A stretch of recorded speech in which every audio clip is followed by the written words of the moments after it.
Hello friends, स्वागत है आपका अपनी YouTube channel state knowledge TV Hindi में। जी हाँ, हम इस वीडियो में बात करने वाले हैं हरियाणा पंचायत चुनाव के बारे में।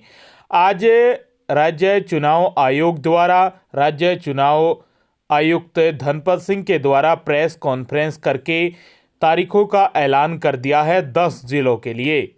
तो इस तारीख के ऐलान के बाद लगातार कमेंट आ रहे हैं कि हमारी ये योग्यता है, क्या हम चुनाव लड़ सकते हैं या नहीं लड़ सकते। तो इस वीडियो में संपूर्ण जानकारी दी जाएगी कि आपकी यदि ये योग्यता है, यानी ये पढ़ाई की हुई है आपने इतनी कक्षा तक है, तो आप चुनाव लड़ सकते हैं। यदि आपने 5वीं पास की है या 8वीं पास की है या 10वीं या 10 से ज़्यादा पढ़े लिखे हैं, तो आप कौन सा चुनाव लड़ सकते हैं और कौन सा चुनाव नहीं लड़ सकते और किस श्रेणी से आप चुनाव लड़ सकते हैं, यानी आप किस कैटेगरी से आते हैं, तो इसके लिए आप चुनाव लड़ सकते हैं।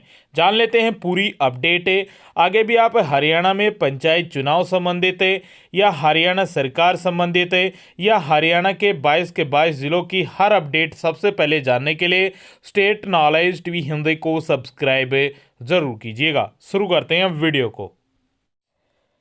आज चुनाव आयोग द्वारा 10 जिलों के चुनाव का जो तारीख है वो घोषणा की गई है, जिसमें भिवानी, फतेहाबाद, झज्जर, जींद, कैथल, महेंद्रगढ़, नूंह, पंचकुला, पानीपत और यमुनानगर के जो चुनाव हैं उनके लिए घोषणा की गई है। इनमें जो नामांकन है वो 14/10 से लेकर 19/10 तक होंगे और आपकी जो स्क्रूटनी है डॉक्यूमेंट की वो 20 को होगी और आप जो नामांकन है वापस ले सकते हैं वो 21 को होगा और आपका जो सिंबल है वो भी आपको 21 को ही दे दिए जाएंगे। जिला परिषद और पंचायत समिति के चुनाव इसी महीने अक्टूबर की 30 तारीख को होंगे, संडे है उस दिन। और सरपंच और पंच के लिए आपका चुनाव 2 नवंबर वेडनेसडे यानी बुधवार को होगा। अब जान लीजिए आपकी क्या योग्यता होनी चाहिए, क्या एजुकेशन क्वालिफिकेशन होनी चाहिए। जो भी आपका चुनाव हो रहे हैं, 4 पदों पर आपके ये चुनाव हो रहे हैं, तो जो भी उम्मीदवार है उनकी क्या योग्यता होनी चाहिए, कितने पढ़े लिखे होने चाहिए कि वो चुनाव में भाग ले सके और चुनाव लड़ सके। तो चारों पदों के लिए जानेंगे, अनरिजर्व कैटेगरी के लिए भी, एससी के लिए भी और महिलाओं के लिए भी और एससी महिलाओं के लिए भी। तो एक एक करके जान लेते हैं। यदि आप अनरिजर्व कैटेगरी से आते हैं और पंच का चुनाव लड़ना चाहते हैं तो आप 10वीं पास होने चाहिए। और यदि आप अनरिजर्व कैटेगरी से आते हैं, श्रेणी से आते हैं और आप सरपंच का चुनाव लड़ना चाहते हैं तो 10वीं कक्षा आपकी पास होनी चाहिए। और यदि आप अनरिजर्व से ही आते हैं और पंचायत समिति का चुनाव लड़ना चाहते हैं तो यहाँ भी आपकी 10वीं पास होनी चाहिए।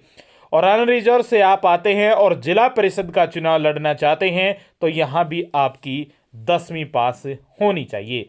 ये तो अनरिजर्व पुरुषों के लिए है। अब जान लीजिए जो अनरिजर्व महिलाएं हैं और एससी पुरुष हैं तो उनके लिए है। यदि आप महिला हैं, चाहे आप सामान्य से हो लेकिन आप एससी से नहीं हो, यानी पुरुष केवल एससी और महिलाएं अनरिजर्व, तो वहां आपकी 8वीं पास होनी चाहिए। पंच के लिए भी, सरपंच के लिए भी और पंचायत समिति के लिए भी और जिला परिषद के लिए। जो एससी महिलाएं हैं उनके लिए पंच के लिए 5वीं कक्षा रखी गई है, सरपंच के लिए 8वीं कक्षा रखी गई है पास और पंचायत समिति के लिए 8वीं कक्षा और जिला परिषद के लिए भी 8वीं कक्षा रखी गई है। अनरिजर्व से आप चुनाव लड़ना चाहते हैं तो सभी पदों के लिए आपकी योग्यता 10वीं पास होनी चाहिए यदि आप पुरुष हैं तो। और यदि आप महिलाएं हैं अनरिजर्व से तो आपकी 8वीं कक्षा होनी चाहिए।